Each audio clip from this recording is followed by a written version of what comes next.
for the press. I like to go see how the professionals do it.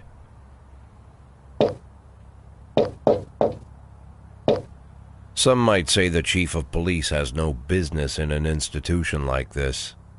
But in fact, it's the quietest and safest place in town. You won't run into any reporters, nobody gets into any fights, nobody drinks too much, nobody even raises their voice. The place is owned by an elderly gentleman who knows how to keep things under control. That's why I never invite my friends here. I wanted to make an exception for my 60th birthday, but most of my colleagues are young enough to be my sons, and they'd rather just hire prostitutes. Why stare at some boobs when you can take the whole package for yourself? But there's none of that in our club. Even looking too long is considered indecent. You can get an occasional glimpse, like by accident. The rest of the time you just pretend that you're immersed in conversation, or just come by for a drink. Doesn't mean these gentlemen wouldn't want their bald heads smothered in tits. It's just that nobody says it out loud. My younger colleagues might call it hypocrisy, but I call it the good old-fashioned manners. Good manners and leave the rest unsaid. She agrees to unbutton her blouse, and we agree not to pay too much attention. The girls are on a quiet prowl, too. They're looking for a way out of their cramped rooms. Maybe make friends with some wealthy patron with a pacemaker and dentures. Or we'll all turn into libertines and prostitutes.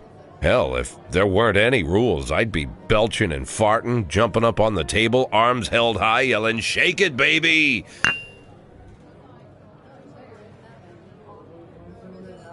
No idea how I got so barbaric.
When I was a kid, my father sometimes told me at bedtime that if I closed my eyes and didn't open them for a long time, all the demons would blow away.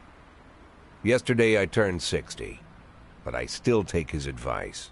Not because I'm sentimental or want to keep the memory of my father alive. I just can't think of a better solution.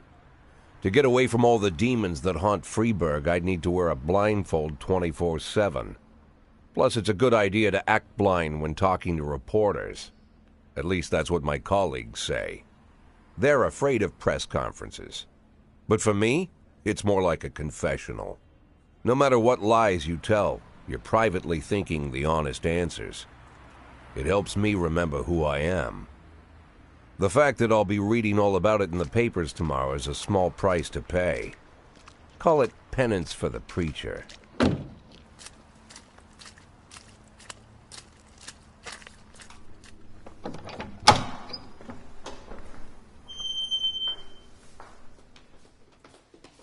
This is the first time I'm afraid of those answers my mind has given me.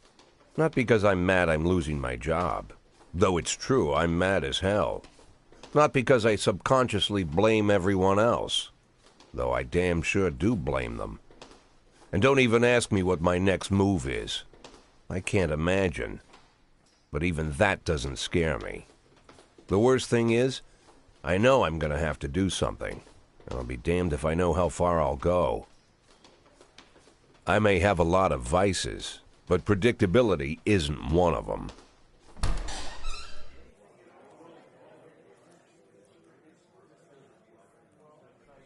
I learned a long time ago how to drive away the swarming demons. But what do you do when they're trying to rip your soul from your skin? Shutting my eyes tight as I can. The best solution remains the same: play blind. I just hope the reporters think I was blinded by the camera flash.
How's the back today, Mr. Boyd? Same as usual. How did the press conference go? You can read about it in the newspapers tomorrow. Don't let anyone in. Even Mr. Kendrick? Especially Mr. Kendrick.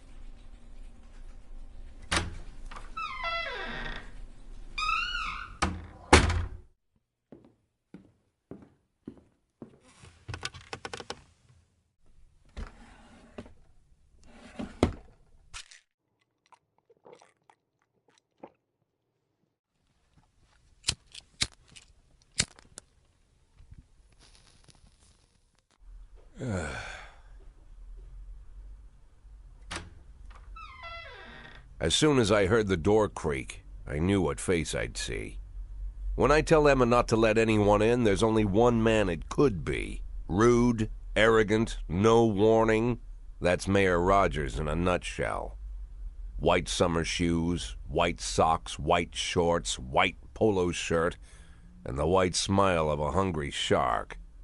Mayor Rogers enters every room like he owns the place. Even the floorboards under his feet sound like they're creaking an apology. He never shied away from the odd corruption scheme.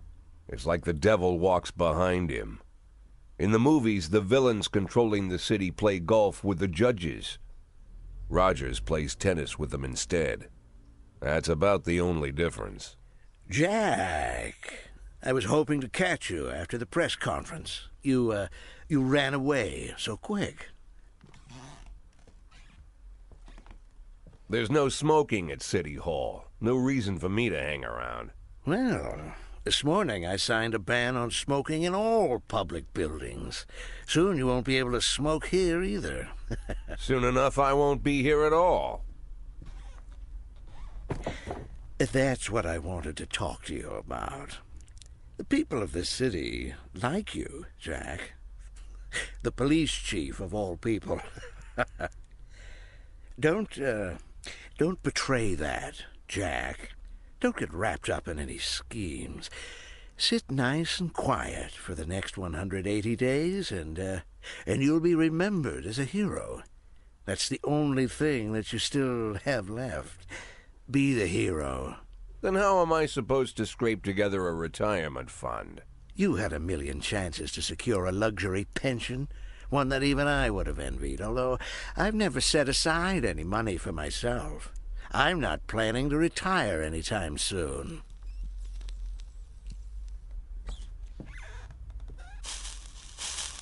"180 days of quiet, Jack.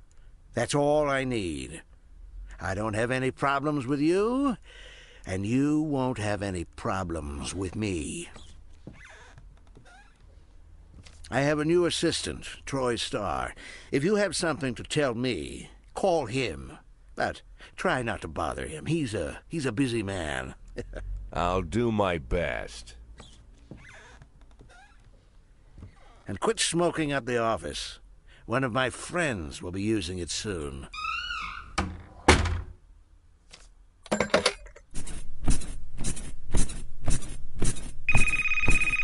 Oh, I'm sorry, babe.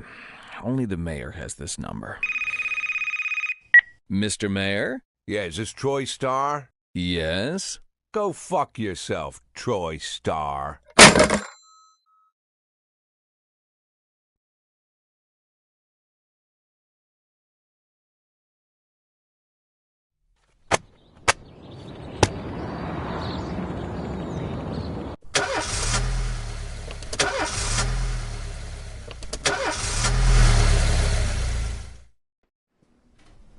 Cops don't use the police station cafeteria anymore. There's some kind of stigma against sitting shoulder to shoulder with your partners. Everybody just takes snacks from the machines or grabs a meal and hammers it down in the corner like a vulture on a corpse. The main thing? Don't look into anyone's eyes. Could be construed as an invitation to sit together. The only people eating here are ghosts.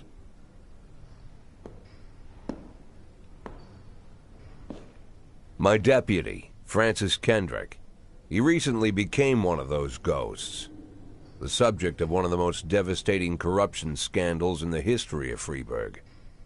No evidence to support the accusations, but everyone knows Kendrick's days are numbered. I need that file I asked for. Needs to be ready tonight. Francis didn't say anything, but I understood.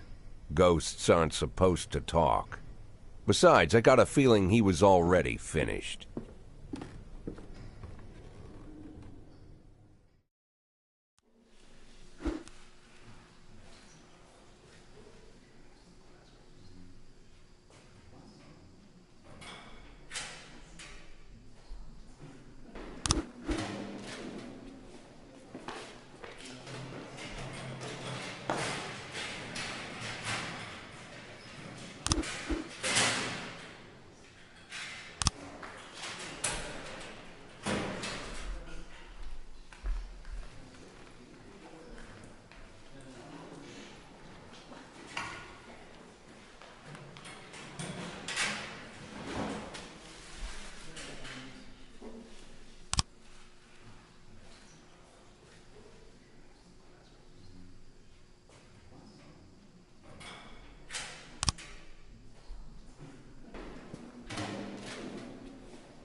In progress.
A in progress.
are on scene. Looks like we have a situation here.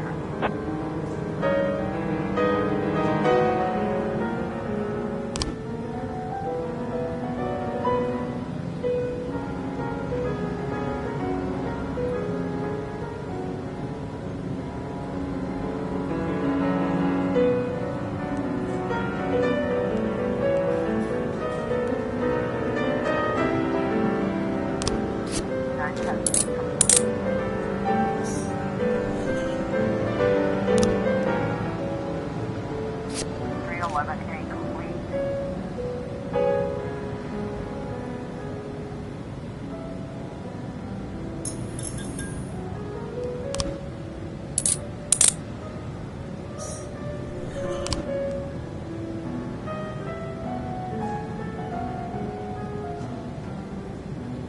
Four 12A complete.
Used to be, when I asked Kendrick to stay late at the office, he liked to grumble and crack wise.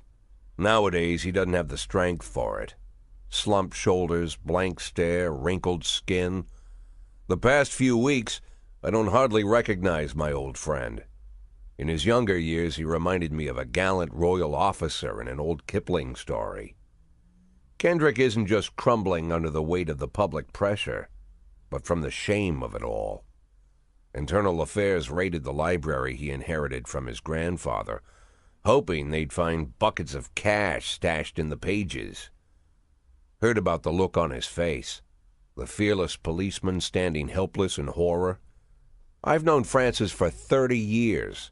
The past 20 years he's played loose with the law. And I know that at a certain point every stolen dollar brings more misery than anything else. Probably sounds crazy, but I sympathize with the guy. What can I do? Your friends are your friends, and these are the waters we swim in. Called all of the people on that list today. Now they know you're in business, so you could get a call from any of them. You don't need to worry about any of them. I've cleared them all. And what kind of business are we talking here? It's nothing too serious, just like you asked. Should be just a few small favors. Payments will vary depending on the situation and who you're dealing with. How much are you looking to earn? $500,000. $500,000? Why not a whole million? Because everybody wants to take $1 million. Figured I'd try something different. $500,000 in 180 days? Well, you could earn it all above board if you netted all the big fish and hit all your bonuses. Never knew you for a fisherman. Well, you never got into my business, and I'm not trying to get into yours. But be careful about bringing in any other cops. Sooner or later, they'll put the finger on you. And one more thing, Jack. I remember what you said, but I should probably add one more name to that list. Christopher Sand. Sand. Christopher G. Sand. Everyone knows the name, but few could tell you who he is. The old man stays away from the spotlight. Always wears old-fashioned jeans and knitted sweaters. Gives to charity. Rarely attends social events. An avid hunter, I hear. Even dabbles in poetry. You'd never guess he's the head of the oldest and most powerful gang in the city. Goes back as far as his great-grandfather. And Sand is strict about following the old rules. He rarely involves himself in commonplace murders and robberies. Hardly needs to intimidate anyone to get his point across. The people who work for him each have their sphere. They provide protection where needed, even work with the authorities when they want to make a deal. Meanwhile, Sand pulls the strings without getting his hands dirty. People sometimes mistake his quiet approach. A couple years ago, an arms dealer decided to expand its business without asking permission, and his whole family paid the price. In 4 weeks, Sand killed 31 people. Old men, women, even a few teenagers. And Sand's people made sure every paper reported it. Frank, I don't want to hear you say that name again. Jack, please, listen to me. I'm in with these guys. We agreed, Frank. That's not the kind of business I'm into. I don't go there. Never have, never will.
Don't you leave me here.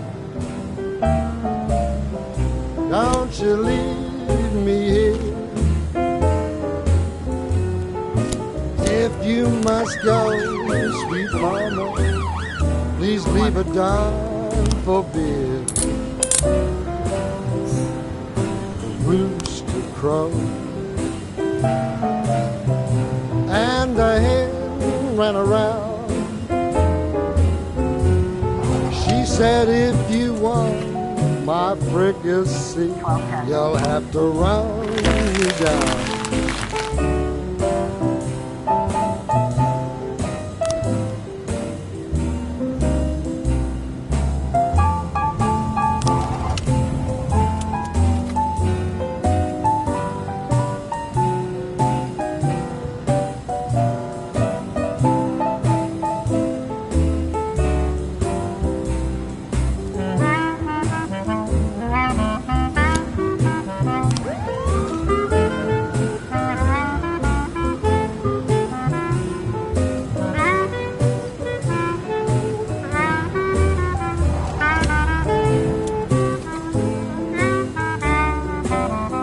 I'm Alabama bound, 1111, progress. Alabama bound. I followed you round from town to town. I'm Alabama bound.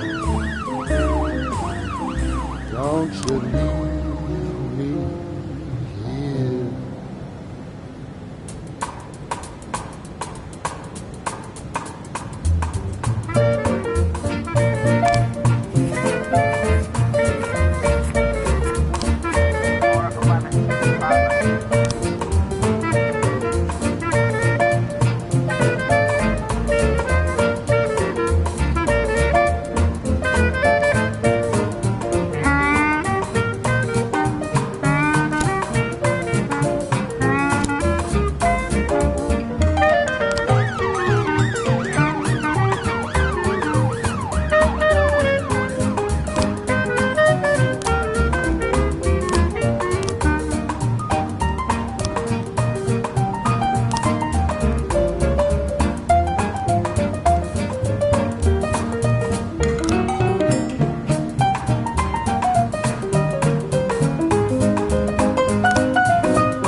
1111B complete.